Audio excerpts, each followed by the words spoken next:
kausap niya, meron siyang mga customer. Pabok. Ngayon, tagpuanin na niya. Tagpuan niya, kausapin niya pag nakasakay. Ma'am, pero sana ako sabihin sa inyo, ma'am. Lalo na malayuan, malaki ang bayan. Cancel mo, ma'am. Oh.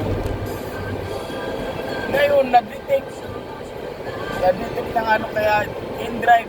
So pag ma-detect pa, ma'am, pag ma-detect pa ako dito, kasi pinakancel niya yung sa amin eh.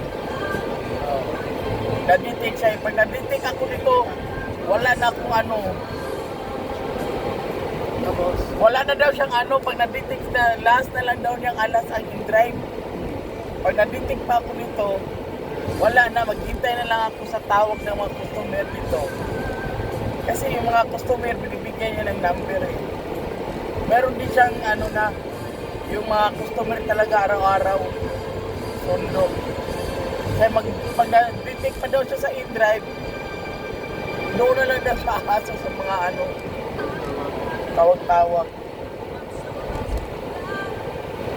Okay ka lang dyan, Matt. Kaya huwag ka talaga cancel-cancel, Diyos mo kayo, masira. Paano ka? Mablakas ka nila.